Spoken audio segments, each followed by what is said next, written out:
Hey everyone, tonight we're going to follow the trail of one of the most feared and misunderstood names in human history, Genghis Khan. But we're not starting with the blood soaked banners or burning cities. No, tonight begins in a frozen yurt where a child named Temujin clutches his mother's leg while everything safe in his life slips away. It's cold, so cold your breath hangs like ghosts in the air. Outside, the wind howls across the steppe like wolves without teeth. You're maybe 9 years old, and you don't understand much about honor, vengeance, or destiny. All you know is your father isn't coming back. They say your father, Yasuge, was poisoned by the Tatars, bitter rivals who believed they'd struck down a warlord before he could grow dangerous. But they didn't reckon with you. Of course, no one did. You're still just a boy with bony elbows and dirt-caked feet, staring at the fire while your mother Hoelun stiffens her spine. You can't even keep your own camp. The people who once rode under your father's banner abandon you overnight. Tribal politics on the steppe are savage, fast, and practical. Your family no longer offers protection or power, so the clan simply casts you out like a bad debt. That's when it begins, the real training. Not in swordplay, but in starvation. You pick at roots, you trap mice, you chew leather, boil weeds, and ration dried berries like they're gold coins. Your brothers fight over scraps. Your mother scolds in a voice sharp as bone. Every day is survival. Every night, a lesson. And your mother, she doesn't just keep you alive. She rewires your soul. She teaches you the names of the tribes who betrayed you. She reminds you of every insult, every abandonment, every spear that didn't come when your father died. This is bedtime for you now, reciting enemies like lullabies. Her stories don't put you to sleep. They keep your rage awake. Your brother Bekter tries to assert dominance. You kill him with an arrow. Just like that. Not out of bloodlust, but necessity. Leadership doesn't come with votes here. It comes with clean kills and colder logic. And still, winter bites. You learn to read the sky, to follow herds, to make a fishing hook from bone. Your stomach cramps like clockwork, and your clothes don't fit because they're stitched from scraps. One night, you cut yourself trying to carve a fish. Your hands tremble, but you don't cry. You don't whimper. That's how animals find you. Historians still debate whether these years of exile were what made Temujin ruthless, or if he was always destined for the sword. Some say the abandonment by his own clan sparked a fire that never went out. Others argue it was his mother's sheer will that forged a killer into a king. But what's clear is this: every hardship you face hardens you into something your enemies will one day regret. You watch the older boys. You study their tempers, their weaknesses, their need to be respected. You notice who's soft when it comes to food, who hoards meat, who shares. You don't forget anything, especially not those who laughed when your family was thrown out. One night, you see a horse limping through camp, injured, likely abandoned. You calm it. You bandage it with your mother's scarf. That horse becomes your first real possession in years. You name it with a whisper and stroke its mane like you're sealing a pact. And then, finally, spring comes. You hear birds again. You see green. You eat something that wasn't foraged or stolen. It's almost enough to make you feel human again. But the pain isn't done teaching you. One morning, you spot another tribe on the horizon. One of the clans that once served your father. Maybe they'll take you back in. Maybe they'll feed you. Maybe. Nope. They ride past you like you're windblown dust. One of them even spits. You don't forget. One day, you swear they'll remember who you are. For now, though, you are just a child, a boy without a tribe. But deep down, buried beneath the gnawing stomach and frostbitten fingers, something ancient stirs. Not a plan, not yet. Just the memory of a promise. You will never let someone else decide your fate again. And when you finally sleep, you dream not of feasts or fame, but of fire, banners, and the sound of hooves louder than thunder. You wake to rough hands grabbing your wrists. The sky is still dark, barely a slice of pale blue on the horizon, and you're being dragged through brittle grass by men with hard faces and sharper spears. You twist, bite, curse, but there are too many of them. You're barely a teenager. Their laughter cuts deeper than their ropes. You've been taken by the Taichi-ud, one of the clans that once swore fealty to your father. Now, they've decided your existence is a threat or maybe just a convenience. You're a bargaining chip, a future slave, a name with just enough bite to be dangerous. They tie a shackle to a wooden collar and loop it around your neck. It's heavy, awkward. Every step is a choking pull on your throat. You try to run once. They catch you, of course.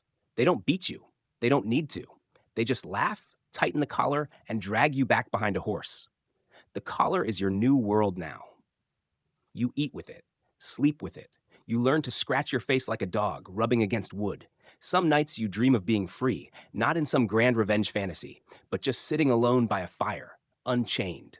That's it. That's the whole dream. You're not the only prisoner. There are others, ragged boys like you, dirty, quiet, furious. Some of them break. You don't. You wait. Every command the Taichi would bark at you is a lesson in how they think. You watch how they tie their knots, how their guards rotate at night, who talks too much, who gets drunk on fermented mare's milk and forgets to check the horses. You memorize everything. And slowly, quietly, one of the guards starts trusting you. Not much, just a little. Enough to let you fetch water without a spear at your back, enough to untie your arms for chores. One day, while walking by the river, you spot a sharp bit of shale hidden in the mud. You tuck it into your collar. Say nothing. You spend the next 2 nights shaving the rope. On the 3rd night, when the moon is nothing but a sliver of silver, you slip free. You don't run right away. No, you're smarter than that. You crawl, belly to grass, until you're past the tether posts, past the horses, past the first line of sentries. Then you run, not in a straight line, never in a straight line. You double back, cross a river twice, smear mud in your hair to throw off their dogs. You don't sleep. You don't stop. You don't breathe deep until the birds start singing again. You are a fugitive now, but you're also something else. You're free. Historians still debate how Temujin managed to escape the Teichiud. Some say he was aided by a sympathetic herdsman. Others claim divine luck. A few point to a woman named Sorkan Shira who may have hidden him in a sack of wool. But you know the truth. You escaped because you refused to be broken. The next few weeks are a haze of movement. You sleep under bushes, steal food from unguarded carts, beg from strangers too surprised to say no. Eventually, you stumble into a camp. Not a powerful one, not even friendly. But the men there don't kill you. One of them, an old man with a missing tooth and a voice like gravel, gives you broth. That's when the next chapter begins. His name is Jelme. He's not just any warrior. He's someone who sees in your eyes the kind of madness that makes empires. You're hungry for more than food, he says. You want everything. You nod. So he teaches you. Not with sermons or scrolls, but with stories whispered in the dark, of how alliances are built on fear more than friendship, of how real leaders don't give orders, they infect people with belief, of how revenge is best served slow and cold and in overwhelming numbers. You build a life from scratch again. This time, with purpose. You find your younger brother, Kassar, who hasn't forgotten you. You gather the scraps of your father's old alliances, men with chipped swords and bigger grudges. You don't promise them riches. You promise them respect. And you give them a name to follow, Temujin. You ride at night. You raid small camps for supplies. You ambush hunting parties. Every successful strike adds a few more men to your growing band. You're not a Khan yet, not by a long shot, but people are starting to whisper, not about who you are, but about what you're becoming. And that wooden collar? You keep it, not as a trophy, but as a reminder. One day, you'll ride past the Taichi Ud with 10,000 men at your back, and you'll ask them, ever so gently, if they remember when you used to wear wood around your neck. You wake up in the grass with the weight of cold dew on your shoulders and the thud of hoofbeats not far off. That sound, it doesn't scare you anymore. It excites you. You've been gathering men, some old, some too young, most angry, misfits, outcasts, bastards. And they follow you not because of your bloodline, but because you treat them like equals around the fire and like weapons in the field. You don't ask for loyalty. You earn it. And yet, one thing still burns in your gut like sour milk. The Taichud still breathe, still laugh, still exist like they didn't shackle your neck to wood and leave you to rot. You don't want a raid. You want a reckoning. But you're smart. You don't charge in swinging a sword like a hero in a bedtime fable. No, you're building something slower, heavier, like frost creeping into the corners of a tent. You start sending messages to old rivals, not just your father's former allies, but even the men who once laughed when you were orphaned. You tell them, join me or be swept away. One by one, they listen. Not out of love, but fear, and maybe a little awe. And then comes the wild card, Jamuka, your blood brother, your Anda. You grew up together, fought side by side, swore loyalty over milk and blood and possibly very questionable fermented cheese. For a while, the two of you rule together, a perfect team. He has the charisma, you have the clarity. He drinks well, you plans raids while sober. Classic duo. But here's the thing, two wolves can't lead the same pack forever. The split comes quietly at first. You want promotions based on merit. Jamuka prefers aristocracy. You favor speed and simplicity. He's married to tradition. It's a gentle tug of war until someone spills blood. Then it's war. You're outnumbered. Jamuka has the backing of old school aristocrats. You? Just a bunch of scrappy horse thieves, farmer sons, and guys with names like Goat Shoulder. And you still win. You divide your troops into squads of 10, organize them like gears in a war machine, and strike with precision that makes even veterans whisper. You don't just fight, you outthink. You send feints, fake retreats. You lure Jamuka's men into traps disguised as abandoned camps. You turn geography into a weapon, ambush them near a river bend, cut off their retreat with your fastest riders. Jamuka retreats. And for a minute, you think maybe that's it. Maybe the Brotherhood is broken, but the war is done. Then he returns, stronger, madder, and with a fire in his eyes that used to be yours. The Battle of Dalan Baljut in 1187 is not a battle, it's a bloodbath. This time, you lose. Jamuka captures many of your men, some of them your closest friends. He doesn't just kill them, he boils 70 of them alive. Slowly, like stew, except it's men. Historians still debate whether Jamuka truly gave that order, or whether it was his advisors acting out of control. But you don't debate it.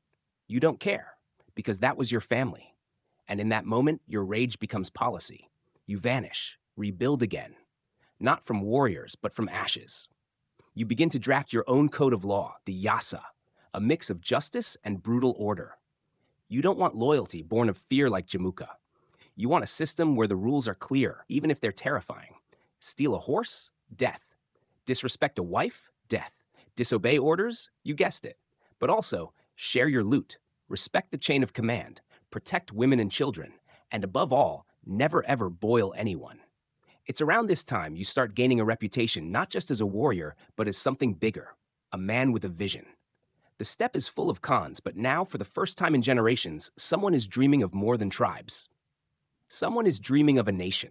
A name begins to rise with your legend. Genghis, a title, a prophecy. And yet, every night you still sleep light. You still remember the collar, the betrayal, the 70 friends cooked like livestock. That pain doesn't vanish. It becomes your compass. You ride into the next campaign, not just with an army, but with a destiny. And Jamuka, he'll be back. But next time, you won't be fighting for revenge. You'll be fighting for control of the world. Part 4, it's a crisp morning. No wind, no wolves, just you, your horse, and the sound of your heartbeat ticking like war drums. The moment's here. You've rebuilt again. But this time, it's different. You don't just have warriors, you have a system. You've taken the ragtag loyalty of outcasts and hammered it into military brilliance. Squads of 10, units of 100, columns of 1,000. It's so clean, so simple, it makes other cons look like kids flinging sticks. And it's working. You've got blacksmiths making arrowheads, messengers who can cross 200 miles in 2 days, and get this, a functioning supply line. On the steppe. Who even does that? You're not just raiding anymore, you're organizing. That's when they call the Kurultai, the sacred gathering of Mongol nobles. You know what they want. You ride in slow, deliberate, every braid in your hair a story, every scar on your arm a receipt. The crowd isn't cheering? Not yet. They're watching, measuring, and then one by one, they kneel. You are no longer Temujin. You are Genghis Khan, universal ruler of all Mongols. Now you'd think this would be the big Disney moment. Flags waving, people singing, maybe a magical hawk doing a dance. But no, you barely nod. You're already thinking about the next move. Because here's the truth. Uniting the Mongols wasn't your goal. It was your obligation. The real work, the part with cities and thrones and enemies who've never even seen a horse, that's still ahead. You hold a celebration, sure. Roast meat, sing songs, drink ayarag until the stars blur. But the next morning, you ride out before sunrise. The people cheer behind you, and for the first time, the steppe feels quiet, like it's waiting. But not everyone is thrilled. Old rivals mutter behind their gurs. They say you've broken tradition, that you're too ambitious, that maybe you're not Mongol enough anymore. You wear Chinese silk now. You quote Confucian proverbs. You don't just speak in sword anymore, you speak in tax codes. And then there's Jamuka. He shows up at another Kurultai, claiming he is the rightful Khan. The aristocrats rally to him like moths to a dying fire. You smile and whisper, "Let him have them." Because this time, you don't bring 10 men to a knife fight. You bring 40,000. The final battle with Jamuka is swift, brutal, precise. You outmaneuver him, outsmart him, and most painfully, outclass him. He's captured, broken, but still your Anda, your blood brother. He kneels before you, and you have a choice, revenge or release. You choose neither. You give him an honorable death, strangled without bloodshed, a noble end by Mongol tradition. Historians still debate why you didn't torture him. Some say mercy. Others say guilt. A few think you were just tired of ghosts. But what they all agree on is this. After Jamuka's fall, there were no rivals left. Not on the steppe. Now you could have rested, built a palace, grown old peacefully. But instead, you look west. Because the steppe may have shaped you, but the world has not yet felt your breath on its neck. And cities are soft. Their walls thick, but their hearts fragile. It's time to knock. You start with the Western Jia dynasty. They have cities made of stone, walls tall as mountains, and leaders who scoff at nomads. So you ride in with precision, fury, and possibly 20 siege engines you cobbled together using kidnapped engineers and pure spite. You don't just attack, you isolate. You cut off supply lines. You send fake messages into enemy camps. You poison wells. You stage fake retreats, then circle back like a hurricane of hooves. The Western Shia? Crushed, not just militarily, but emotionally. You leave just enough standing to make a point. Submit, and you live. Resist, and your name gets erased. Your enemies start calling you the scourge of heaven, not as an insult, as an explanation. But there's something else happening too. You're starting to think long term. You establish a census, a postal system. You make trade safe across thousands of miles, where before there were only bandits and bad luck.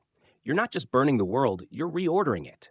And yet, every time you rest your head at night, there's one thing that lingers. You remember your mother. The way she stared at the fire when you were starving. The way she taught you names. You whisper those names sometimes. Not out of hate anymore, but as a reminder that the boy who wore a wooden collar, he now wears the world.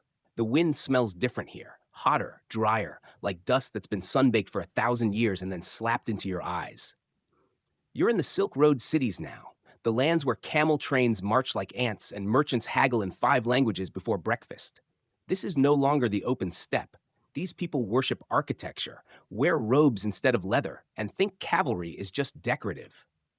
Big mistake. You've got your eye on a city named Bukhara, ancient, rich, arrogant, a jewel in the Khwarezmian Empire, guarded by scholars, merchants, and, unfortunately for them, a military made mostly of overconfidence and silk. You send a messenger to their Shah, the ruler of Khwarezm, with a caravan of goods and a polite request. Hey, want to trade and not fight, except in slightly more Mongolian terms. The Shah responds by killing your envoys. All of them.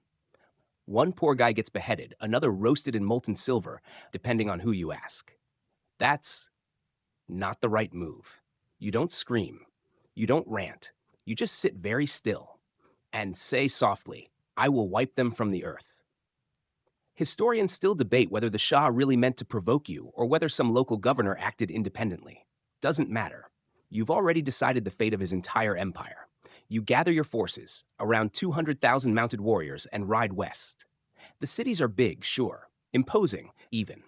But they're not prepared for Mongols who can travel 100 miles a day, split into 5 separate armies, and still arrive on time like a really violent postal service. You don't just attack Bukhara. You surround it like a storm cloud, and then wait. Let them stew. Let the fear build. Then you open with catapults, fire, and the slow unraveling of their outer defenses. Eventually, the gates open, and you ride in. Here's the twist. You don't slaughter everyone. Not immediately. You walk into the mosque, stand on the pulpit, and tell the people, "I am the punishment of God. If you had not committed great sins, God would not have sent a punishment like me." That's not just a threat. That's branding. Then you pick out the skilled artisans, blacksmiths, scribes, mathematicians, and spare them. You're building an empire, not just a graveyard. Everyone else? Well, let's just say the city gets quiet real fast. Your army leaves behind engineers to rebuild the roads. You set up way stations for trade. You even use captured scholars to design better siege engines for the next city. And then you move on to Samarkand. Bigger, more defiant.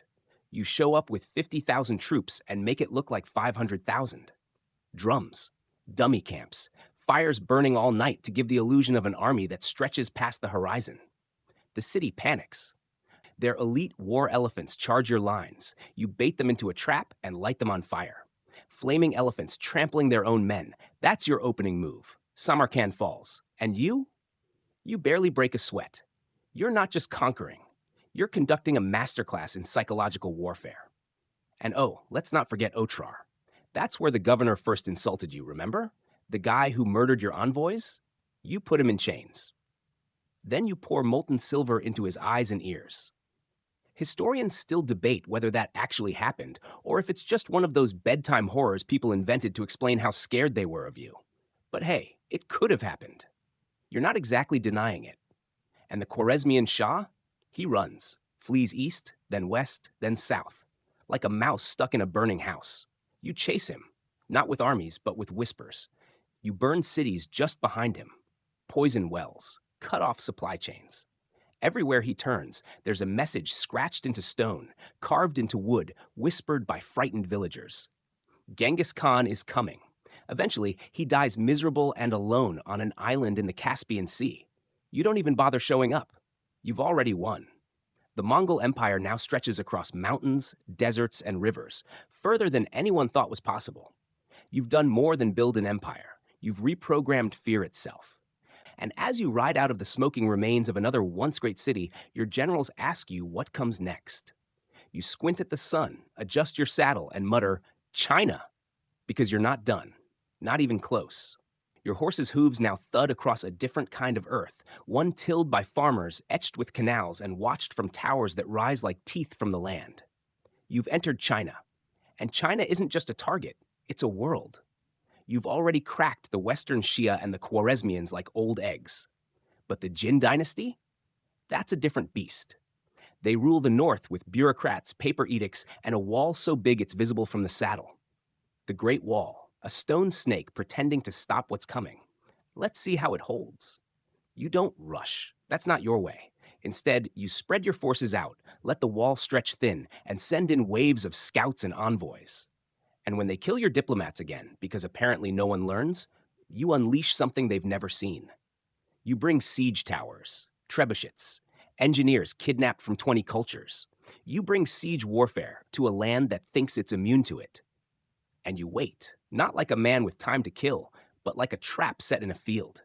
You cut supply lines, take minor forts, and recruit Chinese soldiers as guides. They know the terrain, the weak spots, the river crossings that no one watches.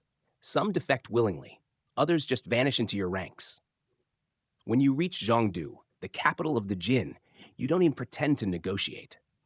You surround it and start starving them out, slowly, carefully. You wait until they eat the dogs, then the rats, then the bark off trees. Zhongdu falls with a moan, not a scream. You walk through the gates with no blood on your blade, because your real weapon was patience. And then you do something strange. You spare more lives than you kill. You install governors, you issue tax codes, you tell the people that if they obey, they will live in peace. If they resist, well, they've heard the stories. Historians still debate whether this was genuine pragmatism or a clever public relations campaign. Probably both. Either way, the message is clear. Resistance is expensive. Submission is efficient. But it's not all clean victories. One of the longest, nastiest fights of your career comes in the form of the city of Kaifeng. It refuses to crack. The walls are strong, the defenders stubborn, and the weather unbearable. Your men start calling it the city that refuses to die. You respond with something no one expects. Engineers digging tunnels beneath the walls, sabotage from below. Weeks turn into months, but you keep at it, brick by brick, tunnel by tunnel, until the city finally folds under the weight of your resolve. When it falls, it's not fireworks and cheers. It's coughing, hunger, and exhaustion. You take no joy in it, but you take it. And China starts to bend. It's not just soldiers you conquer, it's scholars, administrators, artists. You make a habit of sparing anyone who can write well, calculate fast, or build siege weapons. You've become a collector of minds. One man, Yelu Chukai, becomes your advisor. He's tall, bearded, brainy, and bold enough to tell you this: killing everyone won't give you tax revenue. You blink. Then you hire him, and together you start managing things: land, population, grain supplies, census systems. Suddenly, you're not just Genghis the Destroyer. You're Genghis the Administrator. You issue decrees against corruption. You protect farmers from extortion. You standardize weights and measures. And your soldiers? You rein them in. Rape and looting? Punishable by death. You even ban hunting during breeding season to protect wildlife. That's right, Genghis Khan, eco-conscious before it was cool. But China is still huge. It doesn't break all at once. There are holdouts, uprisings, a lot of arrows. You get ambushed once, nearly killed, saved only by Jelmi, your oldest brother in arms, who sucks blood from your neck wound and carries you to safety like it's just another Tuesday. You recover, and then return with fire. Each conquest now is faster, more clinical. You're not just conquering cities, you're integrating them, turning them into links in the chain of your empire. And you realize something chilling. You're getting good at this, too good. It's no longer about revenge or justice or survival. It's about motion, expansion, purpose. You've become an avalanche with a crown. And the Great Wall? Turns out it only works if no one can ride around it. You're riding now through lands where your name arrives before your horses do, whispered by merchants, feared by generals, prayed about in temples. Every city you approach must decide, fight and fall, or submit and survive. More and more, they choose the second. But conquest has taught you something strange. War is easy. What comes next is not. You sit in your tent one night, fingering a small jade statue taken from a city that once had a name. Outside, your generals sharpen weapons. Inside, you're sketching out postal routes. Because now you're not just a warrior, you're an architect. You're building something designed to last longer than fear. So you create the YAM, your empire's postal system. Not just a handful of messengers on tired ponies. We're talking full-scale relay stations across thousands of miles, each stocked with food, horses, and spare saddles. Riders can change horses without stopping. Messages go from Beijing to Bukhara in days, not weeks. It's like inventing Wi-Fi with hooves. Historians still debate just how efficient the YAM was. Some records suggest it could relay intelligence faster than anything until the telegraph. What's certain? Your generals swear by it. Your spies depend on it. Your enemies never see what's coming. And that's just the beginning. You reorganize your military not by tribe, but by merit. That's heresy to the old steppe aristocrats. But to you, it's oxygen. A shepherd who saved your life in a skirmish? Promoted to general. A noble who complains about his tent being too small? Sent to the front lines with a shovel. You divide your troops into decades. Units of 10, then 100, then 1,000. Not only does it streamline orders, it means a Mongol army can split in 5 directions and still move like one body. And it works. You march into the Caucasus like you've got a map stitched to your ribs. You send generals Subutai and JB, your favorite chaos agents, on a wild west ride across the known world. Just 2 men with an army of 20,000 and a grudge against arrogance. They destroy the Georgians, the Alans, and eventually a combined Rus army 3 times their size at the Battle of the Kalka River. After the fight, they celebrate by feasting on their horses while forcing Rus nobles to lie beneath a wooden platform, which they then sit on while partying. Did they just crush their enemies with butt pressure? Yes. Yes, they did. You don't just send messages anymore. You are the message. Meanwhile, back home, your empire is starting to feel like one. You establish a writing system for the Mongol language, borrowed from the Uyghurs. You create a census. You set laws against stealing, adultery, and cutting trees without permission. Even your enemies start admitting there's order in this chaos. One Persian historian who survived your conquest later writes that under your rule, a man could ride from one end of the empire to the other with a golden bowl on his head and never be robbed. That's not just security. That's swagger. But it's not all victories and wine. There's resistance. You suppress a rebellion in Nishapur. A Mongol commander, your own son-in-law, is killed. You order the city destroyed. And when we say destroyed, We're talking asteroid level. Some sources claim over 100,000 died. Historians debate that number, sure. But what no one debates? Nishapur becomes the textbook case for do not resist. Still, you're evolving. Even when a city resists, you now preserve its engineers, its scribes, its artists. You know the value of knowledge. And also, let's be honest, you need people who understand aqueducts and bridges. Mongol step skills don't translate well to indoor plumbing. You even issue decrees granting religious freedom. That's right. Muslims can build mosques, Buddhists can chant, Christians can carve crosses. You don't care what God people pray to, as long as they pay their taxes and don't lie on the census. Your people now include Persians, Chinese, Russians, Afghans, Armenians, each group stitched into the empire like a patchwork saddle blanket. And through it all, your war machine rolls on. Not because you love war, but because you can't afford stillness. Stillness is what killed your father. Stillness is what let Jamuka boil your friends. Stillness is the one thing the great Khan cannot afford. So you ride, always forward, even when the maps run out. The letter arrives on the back of a dust-covered horse, carried by a man whose eyes have seen too many sunrises without sleep. It's from a small border outpost near the Khwarezmian frontiers. A governor named Inalchuk has executed your merchants. Again. Now, the first time this happened, you chalked it up to ignorance. A regional idiot with too much pride and not enough brains. But this time, it's not just merchants. It's an ambassador, a Mongol ambassador, beheaded, beard still smoldering, and his guards, tortured, mutilated, sent back in pieces. You don't send a second warning. You send hell.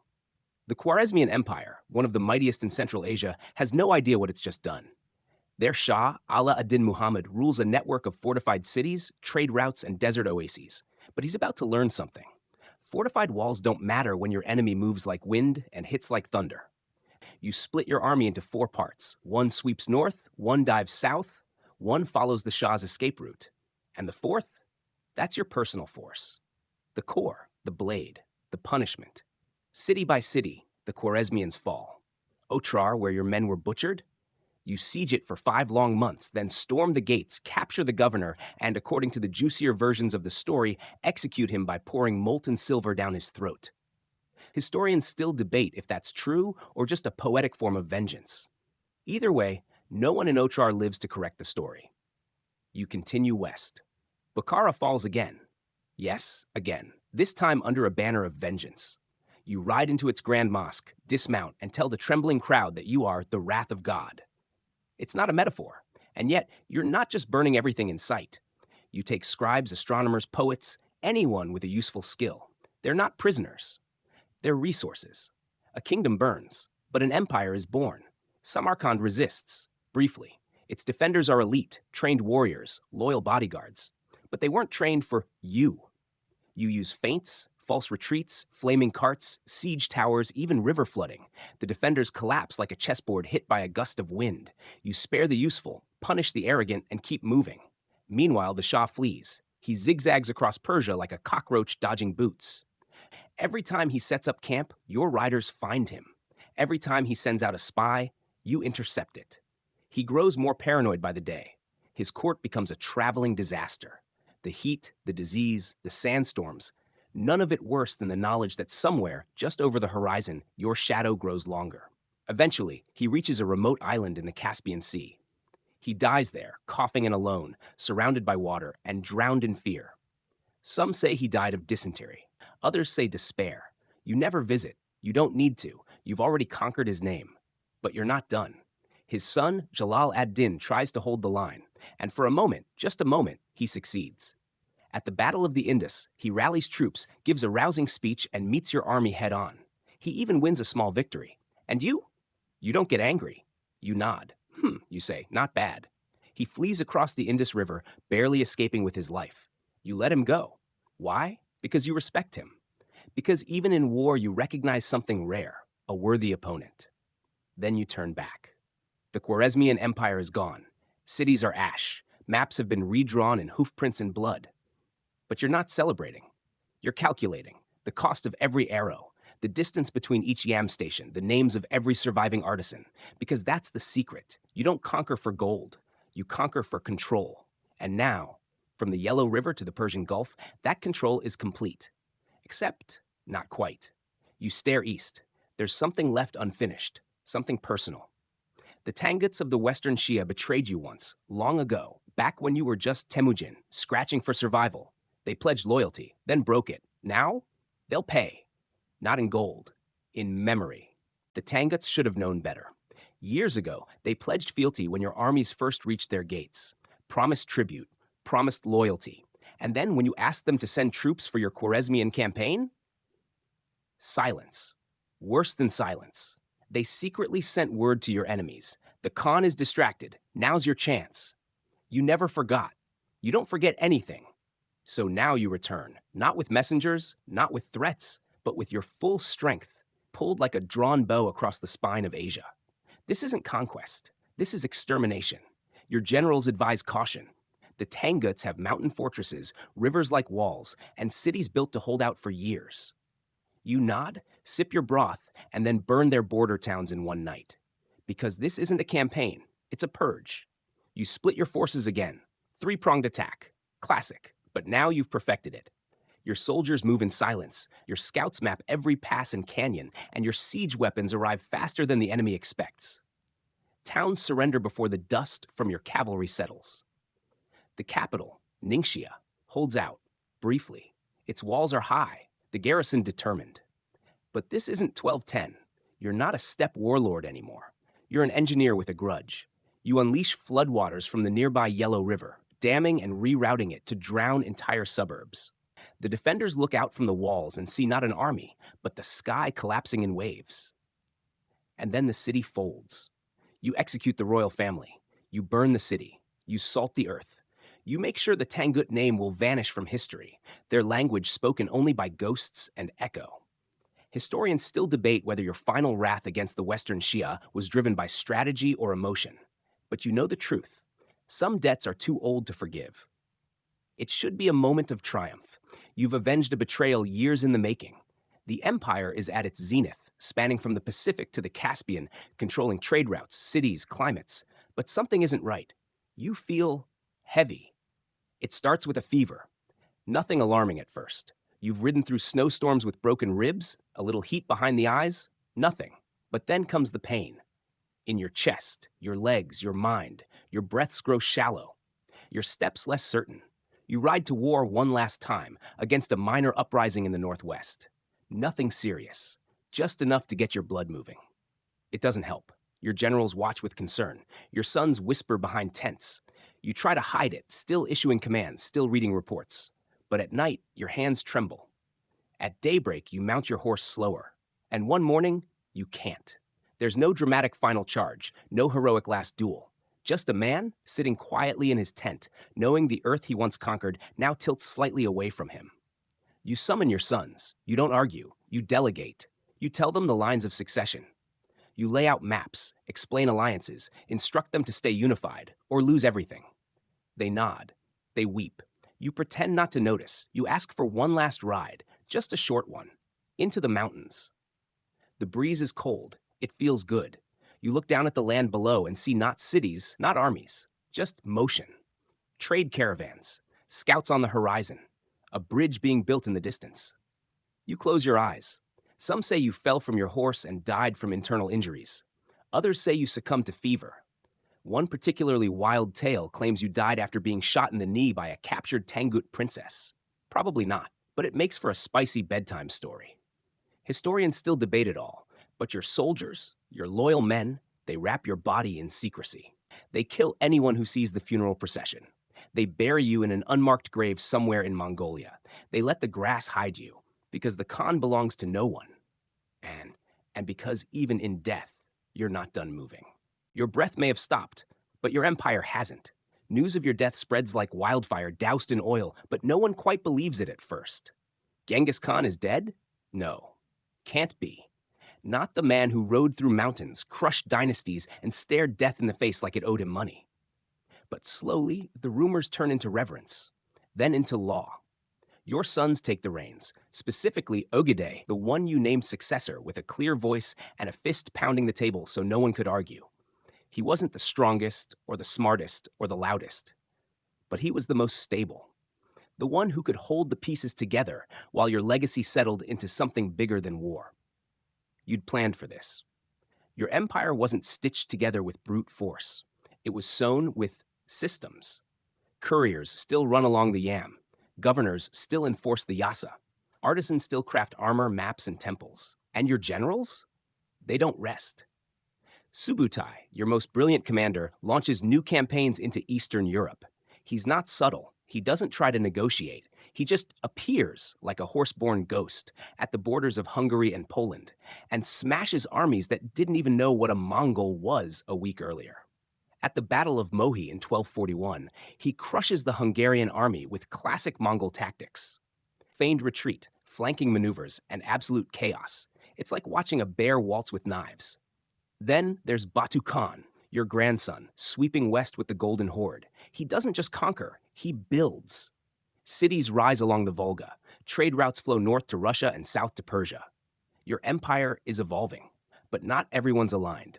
Your sons squabble, your grandsons scheme. Inheritance turns into politics, and politics turns into blood. Still, for now, the machine keeps moving. Because the idea of you is bigger than any Khan. You become a legend while your bones still rest in secret earth. And yet, there's something else growing now. Something unexpected. People start to notice how safe the roads are, how merchants can cross Asia without being robbed, how messages travel from Baghdad to Beijing in weeks, not months. They call it the Pax Mongolica, the Mongol peace, a strange phrase for an empire built on conquest, but accurate. Trade explodes, cultures collide, science flows, gunpowder moves west, mathematics moves east.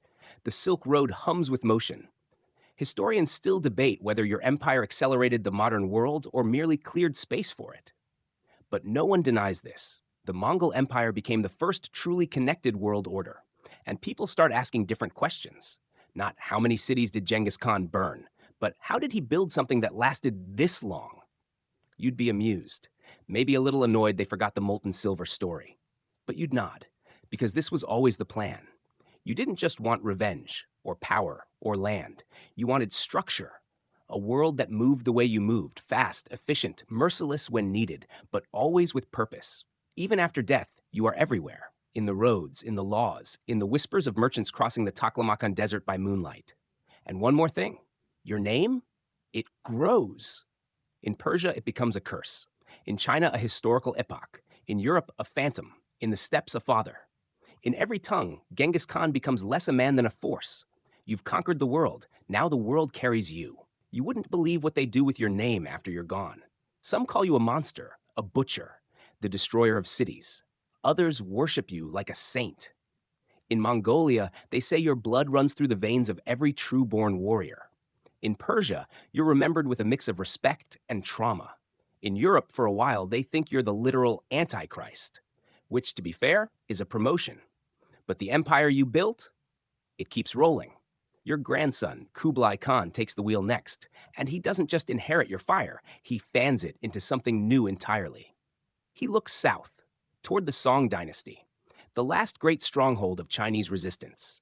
He's more urbane than you, more patient, less about the war drums, more about the court music. He drinks tea with Confucian scholars, listens to Buddhist monks, and still, somehow, manages to build a fleet of warships the size of a small country. The campaign against the Song is long, costly, but it works.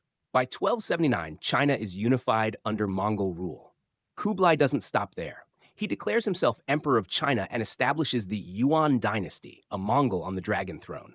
You'd probably chuckle at that.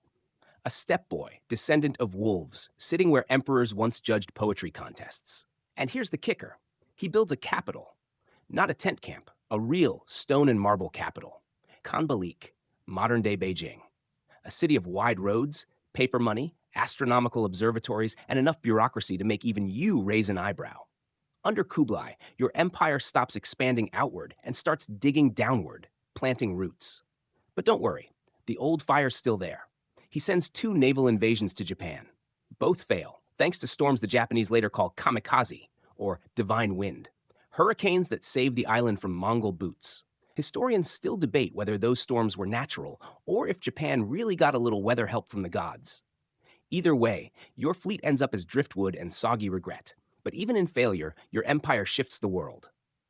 Marco Polo shows up. Yes, that Marco Polo, with wide eyes and a talent for exaggeration. He writes home about cities with paper money, highways, indoor plumbing, and pasta. Okay, he probably didn't invent pasta, but he certainly branded it. Europe reads those stories like bedtime myths, and for the first time in centuries, they realize there's a world beyond the map. And guess who set that in motion? You did. Meanwhile, out west, the other branches of your family tree are doing their own thing. The Ilkhanate in Persia adopts Islam, starts building observatories, and writes poetry that could make a grown warrior cry. The Golden Horde holds down Russia, taxing cities, shaping trade, and occasionally launching winter raids just to remind people who's in charge. And the Chagatai Khanate in Central Asia? It's complicated. A cocktail of war, intrigue, and political brawls that would have made you chuckle into your yak skin beer mug. But here's the point. Your empire splinters, yes. But the pieces? They endure. They trade.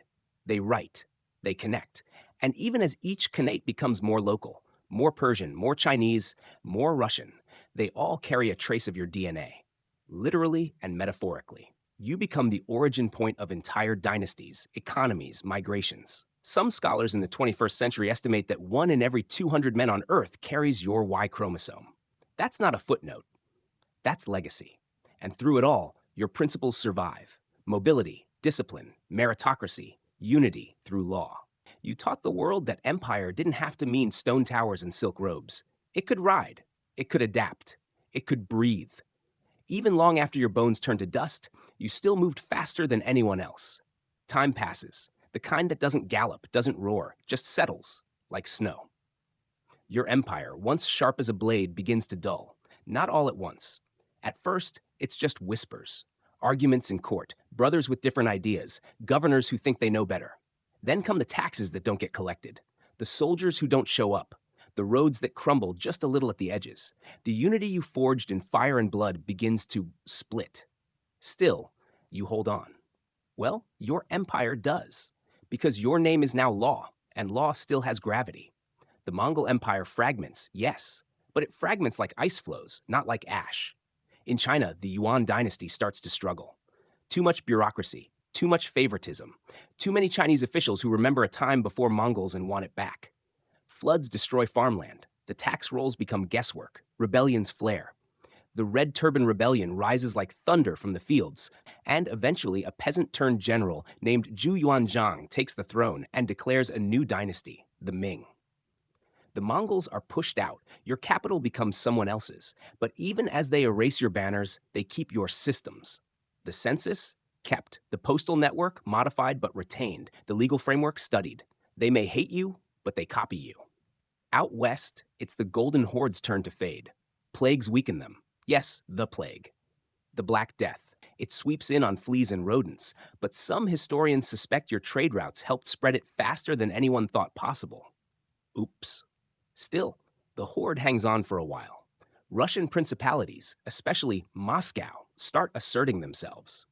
One day, a czar will rise and claim to be the third Rome, but he'll use taxes, roads, and administrative habits first set down by your khans. The irony? Russia inherits the bones of your empire while pretending to bury them. In Central Asia, the Chagatai Khanate becomes a patchwork of warlords and sultans, each carrying your blood but not your unity. Persia's Ilkhanate dissolves too, fracturing into regional dynasties and Timurids who name-drop you like an ancient deity. But despite the chaos, despite the loss, your shadow remains. Because you didn't just change maps, you changed motion. You taught the world that empires can flex, flow, expand, and breathe across languages and climates. That cavalry beats castles. That merit beats birthright.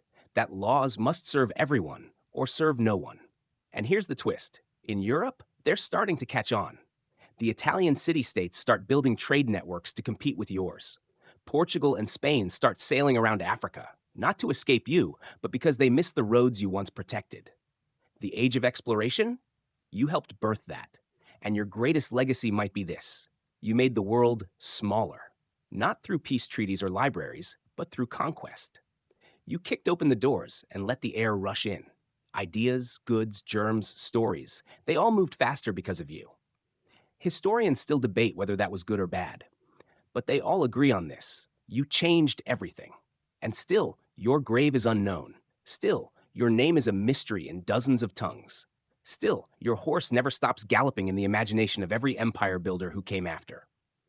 Because even as your empire fractures, even as the Khanates turn to kingdoms, and the kingdoms turn to ashes, you remain, somewhere out there, unburied, unbeaten, unforgotten. It's strange how empires die. You'd expect a bang, armies falling, cities burning, thrones overturned. But most of the time, it's quieter than that. Empires don't end with screams, they leak away. And so does yours. By the 14th and 15th centuries, the Khanates are shadows of their former selves. The Golden Horde fractures into pieces. The Crimean Khanate, the Kazan Khanate, the Astrakhan Khanate, each one a sliver of your once great western edge. They're still ruled by men who call themselves your descendants, but they're busy fighting each other, not ruling the world. Meanwhile, new powers rise. The Ottomans sweep through the west, pressing into the lands once patrolled by your generals. The Safavids assert themselves in Persia. And in Russia, Moscow's star grows ever brighter. The princes there pay tribute for a while, then stop. And when the Mongol tax collectors come to ask why, they meet an army.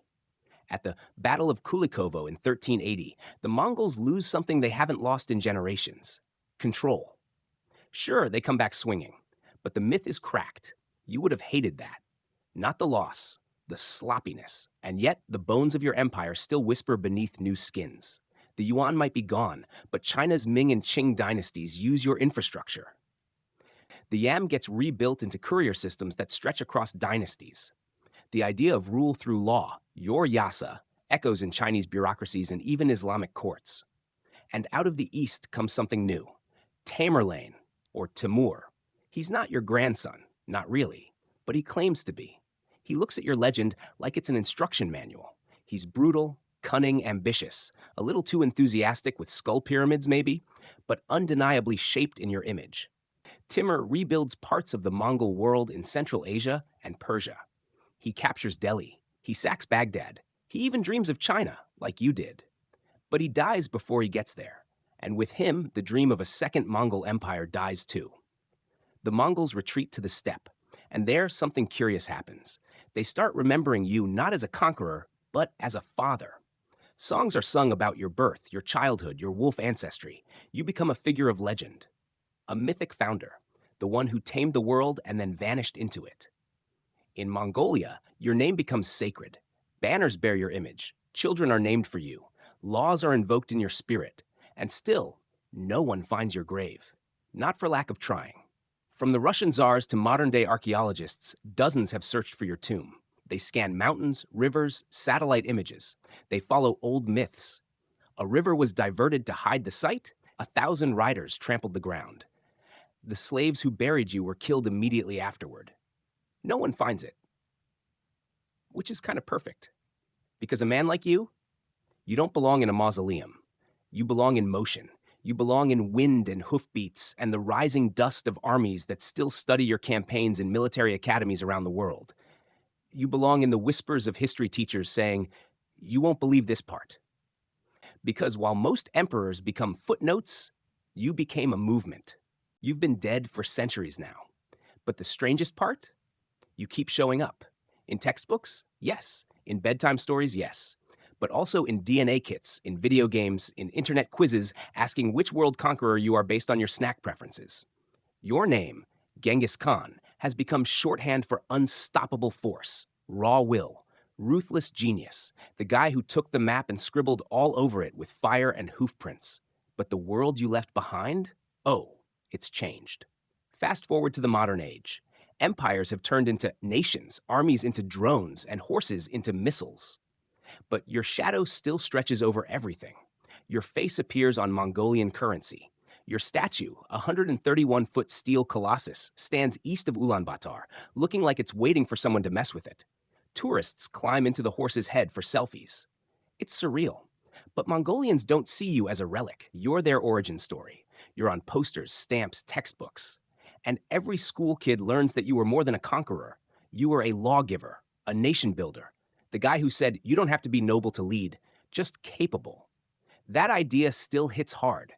Across the globe, leaders study you, not because they want to burn cities, well, hopefully not, but because you understood something few ever do. Power is not just taking, it's organizing what you've taken. And as the 21st century stumbles forward, struggling with too many borders and too little cooperation, your model feels, ironically, relevant.